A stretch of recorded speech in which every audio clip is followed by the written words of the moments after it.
अस्सलामुअलैकुम dear viewers, कैसे आप सब लोग। उम्मीद करता हूँ सब लोग खैरियत से होंगे। मेरा नाम है नयाब अख्तर और आप लोग देख रहे हैं नॉलेज साइट। सो आज की वीडियो में हम लोग जानते हैं प्रीपोजिशंस के हवाले से हमारे पास चंद एक प्रीपोजिशंस जो हैं वो कहाँ कहाँ पर यूज़ होते हैं, उनका किस तरह इस्तेमाल किया जाता है। तो आइए देखते हैं उन प्रीपोजिशंस को कि वो जो है हमारे पास सेंटेंस में किस जगह पर यूज़ होते हैं, कैसे यूज़ होते हैं, किस चीज़ के साथ यूज होते हैं, उनमें जो है फिर डिफरेंस क्या है हमारे पास। ये सब बातें अब इस वीडियो में जो है जानने वाले हैं। सो हमारे साथ रही है। सो चलते हैं अपनी वीडियो की तरफ।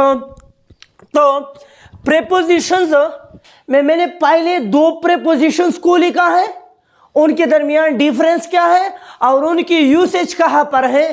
फिर मैंने यहाँ पर दो और प्रीपोजिशन लिखे हैं कि उनके दरमियान डिफरेंस क्या है और उनकी यूसेज जो है वो कहाँ पर है। ठीक है, अब प्रीपोजिशन, पहले दो प्रीपोजिशन को आप लोग देखें। यूज ऑफ विद, पहला प्रीपोजिशन हमारे पास विद, दूसरा हमारे पास इन। ये दो प्रीपोजिशन हमारे पास कहाँ पर यूज होते हैं। सो ये दोनों जो है याद रखें मटेरियल ऑफ एक्सप्रेशन के लिए यूज्ड होते हैं। अब आप लोग सोच रहे होंगे कि मटेरियल ऑफ एक्सप्रेशन का क्या मतलब है यहाँ पर। सो मटेरियल ऑफ एक्सप्रेशन का मतलब है और वो चीज़, और वो इक्विपमेंट, और वो इंस्ट्रूमेंट, और वो आला, यह मतलब है और वो चीज़ जो कि हमारे पास किसी शे के इजहार के लिए इस्तेमाल होता हो, यानी और वो चीज़ जिससे जो है हम कुछ लिख सकते हैं, जिससे जो है हम किसी राइटिंग, किसी सोच विचार वगैरह की जो है इजहार कर सकते हैं। तो इस तरह के लिए चीज़ों के साथ हम किस चीज़ को यूज़ करेंगे, हम प्रीपोजिशन विद और इनको यूज्ड करेंगे। ठीक है, लेकिन अब वो विद को किस तरह की मटेरियल्स के साथ यूज़ करेंगे और इनको किस तरह की मटेरियल्स के साथ यूज़ करेंगे, तो आप लोग इन एग्जांपल्स को देखें। जो हमारे पास एग्जांपल नंबर फर्स्ट है, मैंने लिखा है he writes a letter dash pen. जो एग्जांपल नंबर सेकंड है, मैंने लिखा है he writes a letter dash ink. अब इन दोनों सेंटेंस में आप लोग फर्क ढूंढे। दोनों जो है यहाँ तक सेम है, यहाँ तक सेम है। फ़र्क कहाँ पर है? फ़र्क सिर्फ यहाँ पर है। यहाँ पे मैंने पेन लिखा है, यहाँ पे मैंने इंक लिखा है।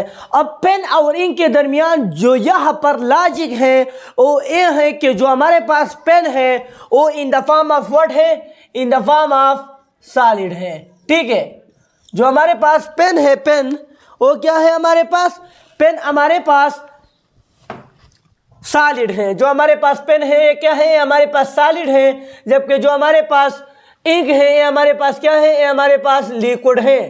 ठीक है, तो अब आप लोगों को इस बात की समझ आ गई होगी कि हम जो विद है इसको हम सॉलिड के साथ यूज करेंगे या लिक्विड के साथ यूज करेंगे। तो विद को याद रखें हम सॉलिड के साथ यूज करते हैं, जबकि जो हमारे पास इन है इनको हम लिक्विड मटेरियल्स के साथ यूज करते हैं। समझ में आई बात? जो विद है ये हम जो है सॉलिड मटेरियल के साथ यूज करते हैं। अब पेन हमारे पास क्या है, सॉलिड है ना, जबकि जो इन है ये जो है हम लिक्विड मटेरियल्स के साथ यूज करते हैं। अब इंक को देख के, इंक हमारे पास लिक्विड है ना, तो यहाँ पर हम इनको यूज करेंगे, जबकि यहाँ पर जो है हम विद को यूज करेंगे। तो समझ में आ गई बात? अब चलते हैं नेक्स्ट टू प्रीपोजिशंस की डिफरेंसेस और उनकी यूसेज की तरफ। ठीक है, नेक्स्ट टू प्रीपोजिशन की डिफरेंसेस और उनकी यूसेज की तरफ। तो वो दो प्रीपोजिशन हमारे पास, एक है फॉर और दूसरा है हमारे पास बाय। अब ये दोनों कहाँ पर यूज होते हैं? याद रखें जो हमारे पास प्रीपोजिशन बाय है, बाय, इसको हम यूज करते हैं डूअर के लिए। डूअर, डूअर किस चीज को कहते हैं? डू के मानी है काम करना, डू के मानी है करना, किसी चीज को करना। डूअर, डू क्या है? डू हमारे पास ग्रामेटिकली वर्ब है।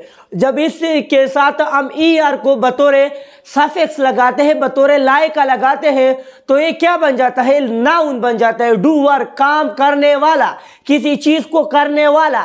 तो हम जो है बाई को डूअर के साथ यूज्ड करते हैं। यानी फॉर एग्जांपल मैं कोई काम कर रहा हूँ, या मतलब है कोई चीज जो मतलब है कोई आबी वगैरह या कोई एक्टिविटी मेरे के ज़रिए जो है हो रही है, तो यहाँ पर हम जो है प्रेपोजिशन बाई को यूज़ करेंगे।